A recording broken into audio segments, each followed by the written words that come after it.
This is Channel 4 signing on now with the experiences and hopes of deaf people from Guinea.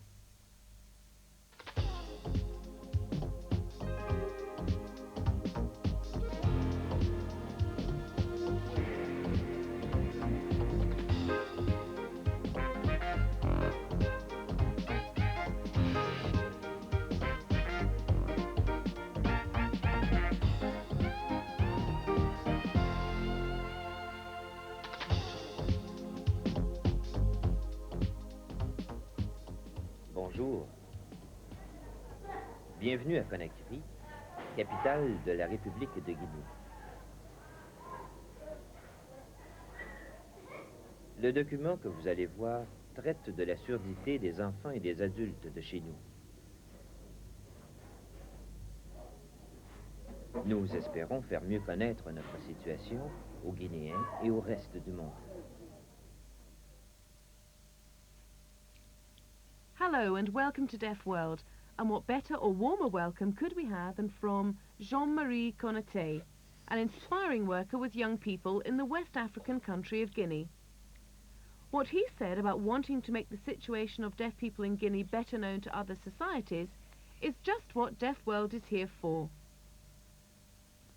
The documentary which Jean-Marie introduces is another example of international cooperation between deaf people and hearing colleagues in different countries. It's actually a co-production between the Guinean Association of the Deaf and the Visual Deaf Theatre of Quebec, which is a French-speaking part of Canada. Why Quebec? Well, maybe one linguistic minority, such as French Canadians, can understand the situation of sign language users, who are linguistic minorities in every country on earth. This wonderful collaboration gives us a fresh insight into the lives of deaf people in a developing country. That's something from which we can all learn as deaf people all over the world struggle towards self-development. The documentary is mostly presented by the Guineans themselves in Guinean Sign Language. There are some sections of voiceover in French, but these are shorter and we've added English subtitles. You'll probably find so often that the language of deaf people from one country can say so much more to the deaf of another.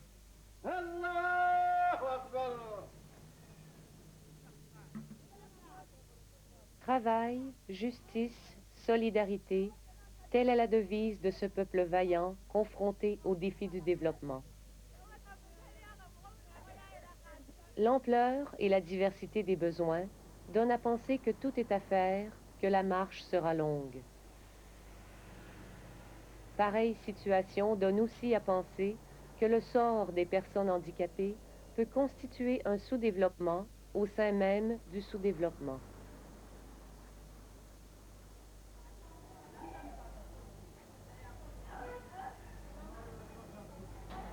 Ces enfants sont sourds, victimes d'otite, de méningite, de paludisme. Ils ne se questionnent pas encore sur leur avenir, sur les difficultés qu'ils auront à surmonter. Ils apprivoisent leurs différences.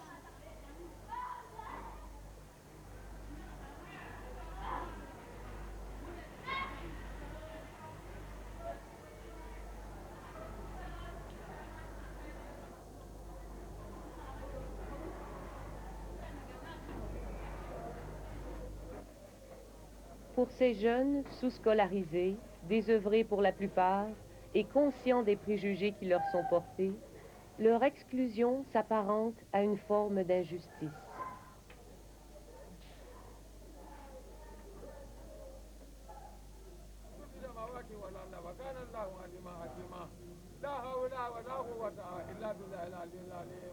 En fondant l'Association guinéenne des sourds, Alpha Boubacar Diop s'est donné comme objectif premier le droit à l'égalité, à la pleine participation de la personne sourde au développement de son pays. Égalité dans les moindres gestes, les moindres paroles, comme dans certains silences.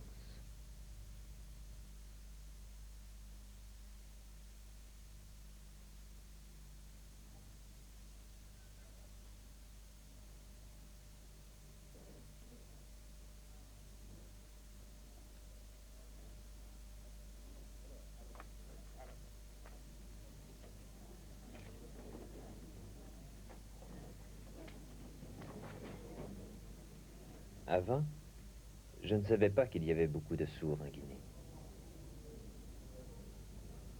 Je pensais être le seul sourd en Guinée. J'ai étudié à l'école avec les entendants. Je ne suis jamais allé à l'école des sourds. Mon premier contact avec une personne sourde remonte à novembre 1984.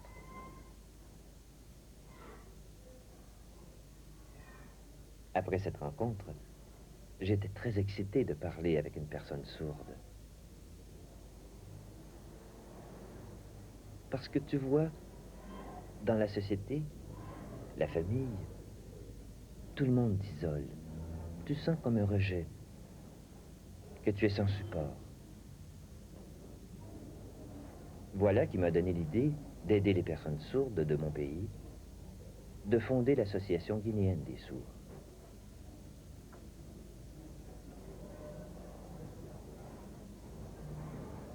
Les personnes sourdes ont beaucoup de difficultés en Guinée. Par exemple, une personne sourde de naissance ne peut pas communiquer avec sa famille, ni à l'école.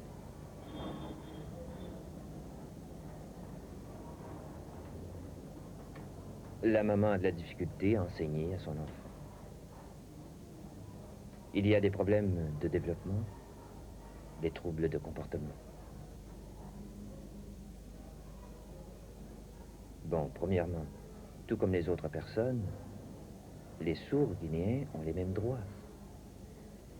Mais on dirait que la société ne les reconnaît pas. On ne veut pas de notre participation dans la société. Dans la famille, il y a des problèmes de communication. La société n'est pas sensibilisée. Toute différence provoque des impatiences.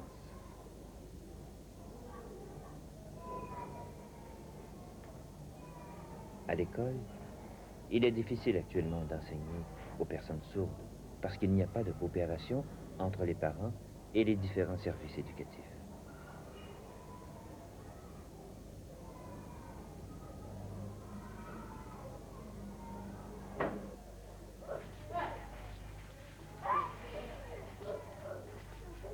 L'école des sourds de Conakry est la seule au pays. Sur les milliers d'enfants estimés, quelques dizaines seulement y ont accès. Ils auront tous à désapprendre le langage qu'ils se sont forgés pour faire l'apprentissage de la langue des signes et s'initier au français écrit.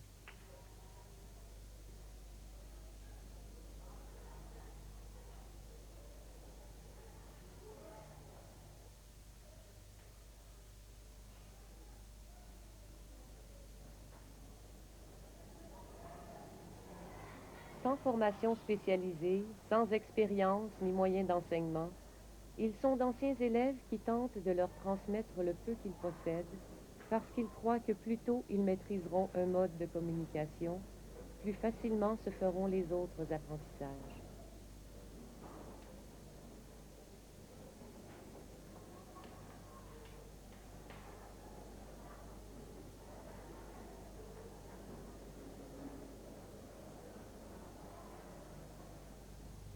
J'ai terminé mes études en 6e année.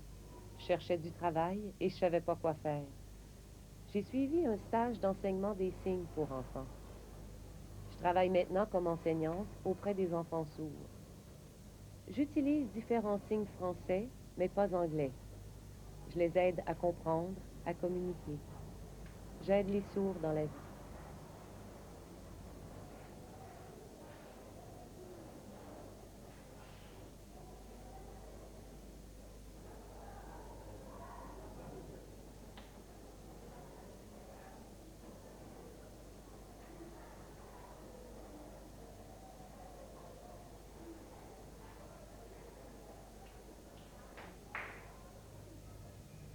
Les parents n'aident pas les enfants. Moi, je peux les aider. Ils sont rejetés. Pourtant, on peut tout leur enseigner, améliorer leurs chances de travail pour l'avenir.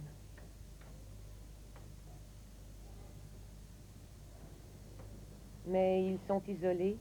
Ça me rend triste. Quand j'enseigne à ces enfants, je les aide à comprendre. Les parents ne s'impliquent pas suffisamment.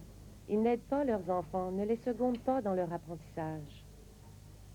Ça me fâche, mais je suis patiente. Je pense que les choses peuvent changer avec l'association.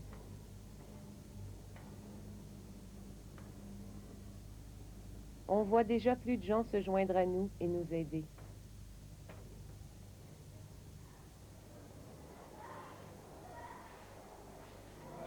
C'est vrai. Ils peuvent tout apprendre. Ils sont avides de connaissances nouvelles.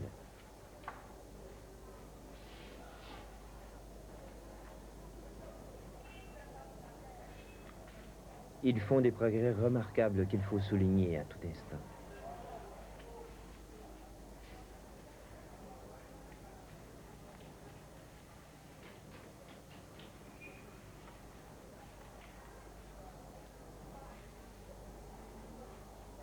Mais pour eux, c'est déjà la fin. Il s'agit de leur 6e et dernière année d'études. Faute de fonds, de programme et qui sait, peut-être de confiance à leur endroit.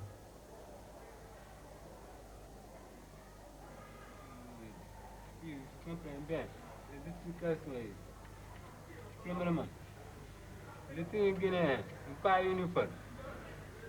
Premièrement, donc ça signifie pour développer l'enseignement des personnes sud en Guinée, il faut à la base uniformiser les signes guinéens. Par exemple, pour faire dictionnaire de langue des signes guinéens, vous aussi préparer tout le matériel enseignement sur la langue des signes guinéens. Vous aussi pour faire la formation des enseignants spécialisés pour l'école de suite. Encore, l'apport matériel didactique pour l'enseignement des personnes sourdes. Troisième, voilà. L'école de sourds. Les très faire partie du ministère de l'Éducation nationale, pas au ministère des Affaires sociales. Parce que c'est le ministère de l'Éducation nationale qui a habilité à faire le programme et développer des politiques d'enseignement et d'éducation.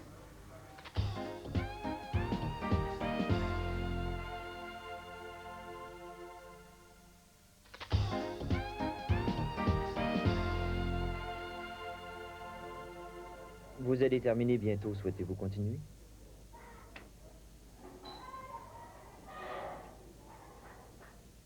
Quelques sourds ne peuvent pas apprendre à l'école. Ils démissionnent pour aller chercher du travail. Mais c'est difficile, alors que les entendants, eux, continuent d'étudier, de progresser. C'est plus facile pour eux. Les sourds ne sont rien. Les sourds ne progressent pas et je n'aime pas le manque de progrès. Je désire que les sourds et les entendants soient égaux. Je n'aime pas qu'on dise que les sourds sont incapables d'apprendre, de lire. On met beaucoup de pression sur les sourds en disant ça. Ça me révolte. Il ne faut pas. Il faut être heureux avec nous, c'est tout.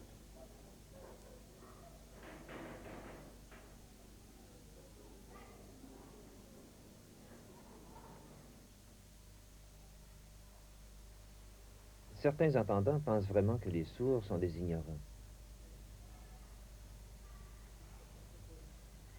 Et parce que l'on ne connaît rien, on ne peut pas devenir utile à notre société.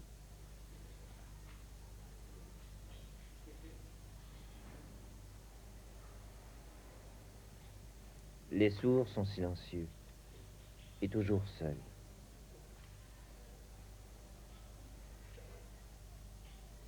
Mais nous avons la volonté de tout faire.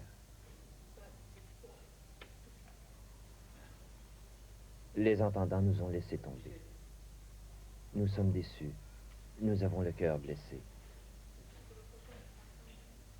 Des entendants demandent des choses aux sourds. Étant trop déçus, ils se fâchent. Alors, les entendants pensent que les sourds ont le cœur noir. Ce n'est pas vrai.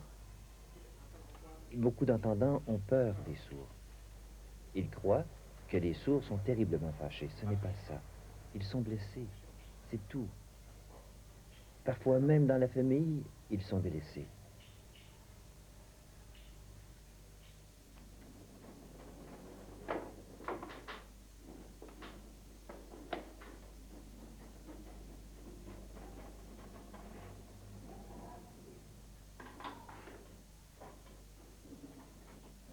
Nous cherchons à aider les plus vieux en leur offrant cet atelier de couture. Présentement, c'est le seul métier que nous puissions leur enseigner.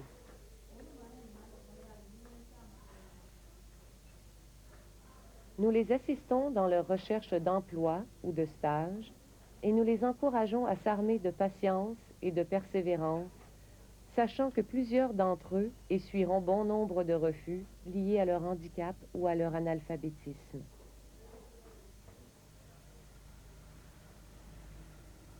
C'est le cas d'Abdoulaye Bari, pour qui la recherche d'emploi s'échelonne sur près de 2 ans.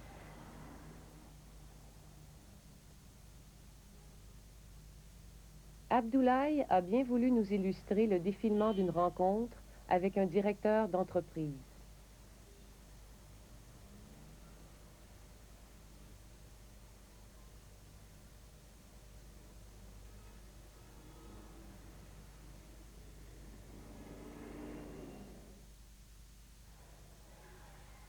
Tout d'abord, il y a l'attente.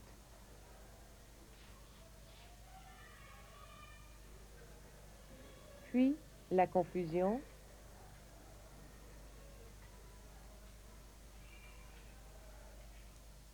Et encore l'attente.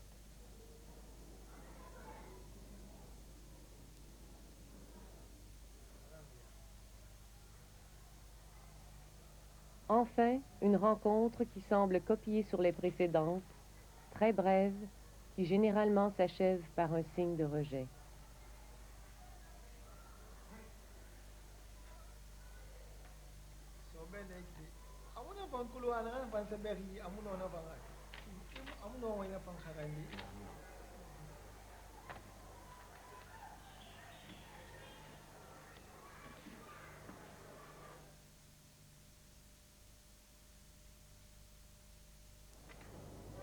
J'ai essayé de trouver du travail. Mon père m'a écrit une lettre à présenter à l'imprimerie. Le directeur a répondu par une lettre à mon père. Nous sommes allés voir le directeur. Il nous a dit que je ne pouvais pas travailler, que je n'étais pas capable parce que j'étais sourd. J'ai laissé faire. Je déteste ça. Je suis patient, je cherche. Impossible de trouver. Je cherche encore et ça me fatigue. Les entendants nous laissent tomber. Ils ne comprennent pas notre situation. Ils ne veulent pas communiquer avec nous.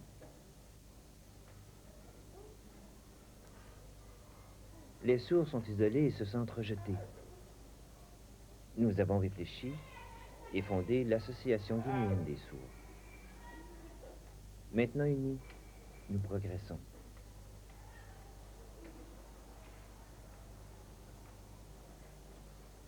Selon toi, c'est difficile d'être sourd en Guinée? Oui. En Guinée, les entendants sont tous pareils. Par exemple, un entendant prend le message écrit que je lui donne et le déchire. Cela me déçoit. Un autre exemple, je demande à 2 entendants le sujet de leur conversation. Ils ne me répondent pas. Je suis encore déçu. C'est difficile. Alors, je prends un autre chemin. À chacune de mes questions, je reste sans réponse. C'est dur.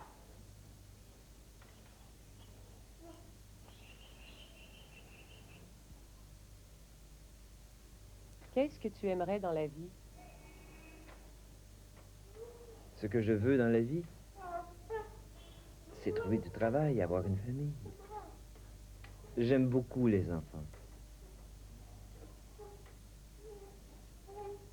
Dans l'avenir, j'aimerais me marier, fonder une famille.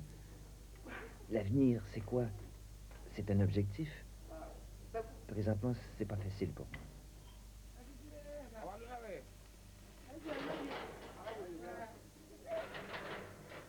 Pourtant, certains d'entre eux ont prouvé qu'ils pouvaient travailler avec des entendants et aussi bien qu'eux. C'est le cas de Bonia Condé, le doyen des soudeurs de l'atelier Konaté. Bonia est reconnu pour son travail consciencieux. Il supervise la qualité des travaux, en plus d'avoir à former un apprenti.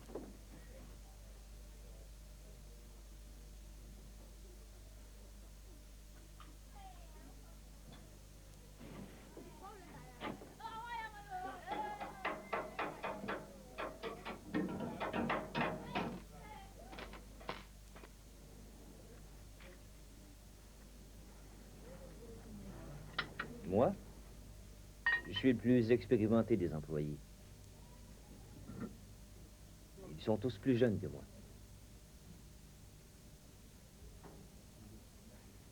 Je suis le plus vieux. J'ai commencé ce travail sans expérience. Il m'arrivait de me faire réprimander. Ça me rendait furieux.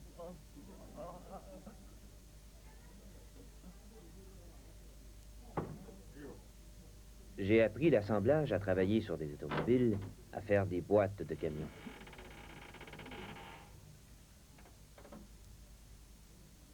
Au début, je ne savais pas comment faire. Depuis, j'ai grandi. J'ai beaucoup appris en travaillant. Ensuite, ma femme a eu 2 enfants.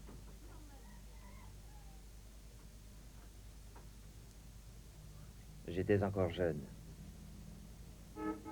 Je suis venu ici et on m'a nommé responsable du mesurage et de la coupe du métal.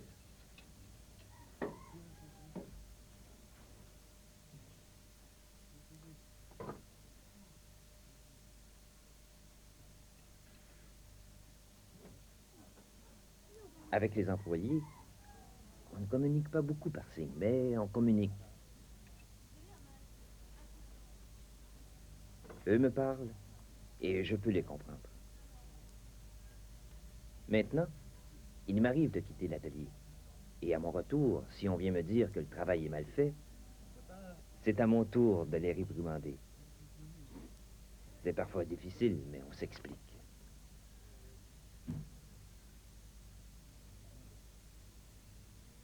Certains ont beaucoup d'expérience, mais j'en ai encore plus qu'eux. Étant le plus vieux, je les laisse travailler. Je fais des travaux qui m'intéressent. Et je me repose. Merci.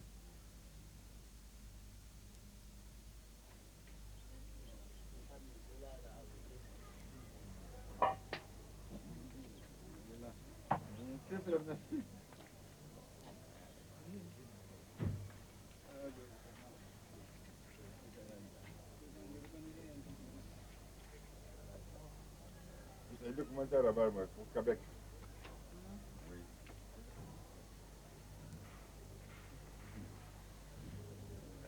C'est un apprenti, ça. Son premier apprenti. Next month, in the second part of our look at this fascinating country, we meet Diaka, a deaf fashion designer whose brilliant creations are in great demand. Next week, Carolyn Edwards will be here with your views and a look at the controversial topic of interpreted theatre for deaf people. Join us for that.